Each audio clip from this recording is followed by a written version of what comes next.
Okay, in this video we're going to show you how to set up your tools, how to hold your tools safely just while you're working the stone, and different ways of working the stone.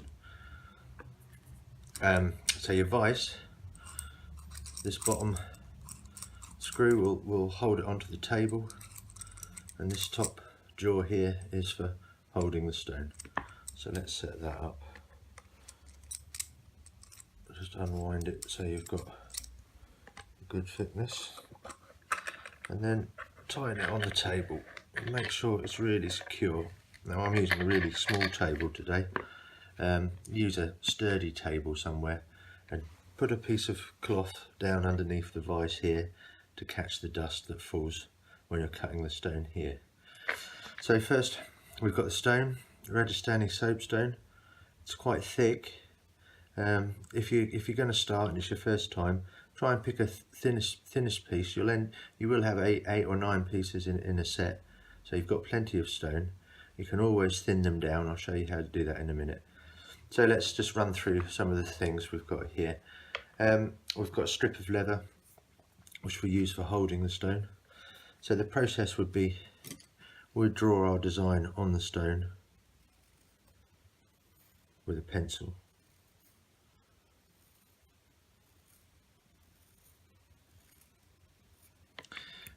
We'd then, for the initial stage, it's the rough cutting, so we'll use the leather to hold that stone in the vise.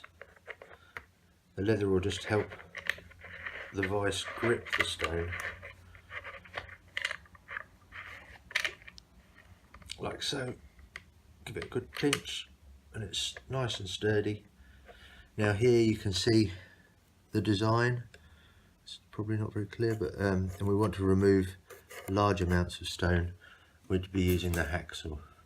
Now with the hacksaw, use both hands. As I say, this would be on a sturdy table, and you'd just gently start to move the hacksaw back and forth like that, and you'll see it will cut the stone very quickly. You can steady the stone with one hand and cut with the other. Basically, you don't get your fingers near the cutting edge of your hacksaw. Now then, while we're in the vise, I'll show you how to use things like the chisel. The chisel, again, hold it like this. Both hands on the end of the chisel and keep your fingers away from the front of it. And there you can just carve away at the design. Obviously I'm doing it on a rough piece of stone and slightly out of sequence. I just want you to see how you use the tools safely. So we keep our fingers away from the tip of the chisel and we work away from ourselves. So if we were holding the stone on the ground there, we would, again, both hands on the chisel, so you've got no chance of it flying off in any direction, and you push away from yourself and you'll see the stone comes away really quickly. Now the rough sandpaper we've got here, this is for once we've cut the outline with the hacksaw. This is for just taking away any edges we want to take away, and we just hold it flat on the ground and we just rub the stone on it, and you'll see it comes away really quickly.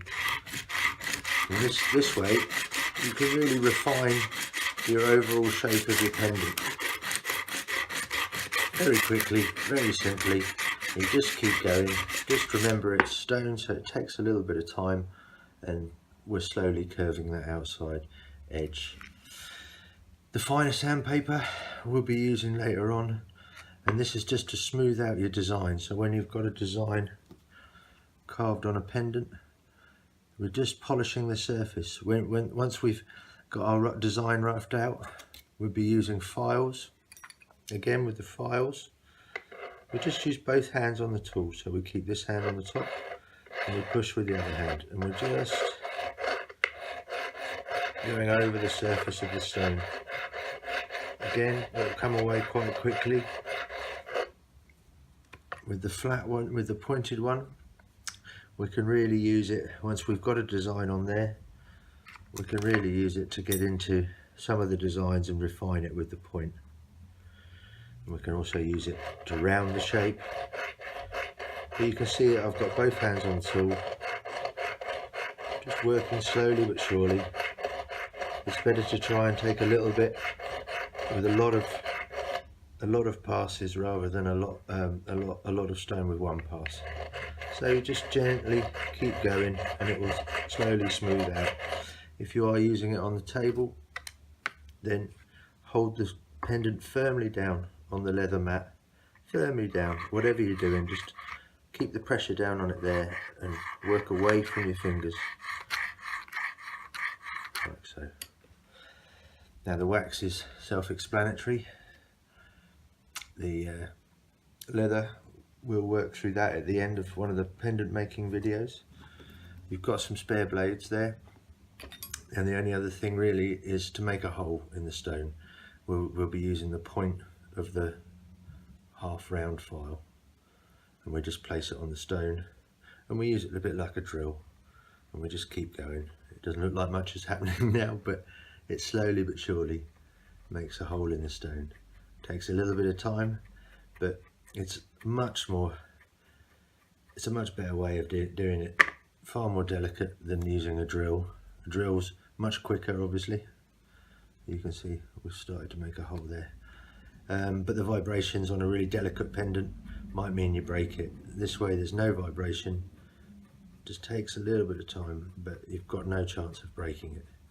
So again, we can keep the pressure down on it there, and we can just keep turning like so. We could work it from the other side, and slowly but surely we'll end up with a hole. Now you'll see in some of the earlier examples, there's the hole that we made there. Now this stone around here is quite delicate, so we wouldn't want to break that after going through all that work. So there's a quick introduction to the tools and how to use them. Just remember to be careful.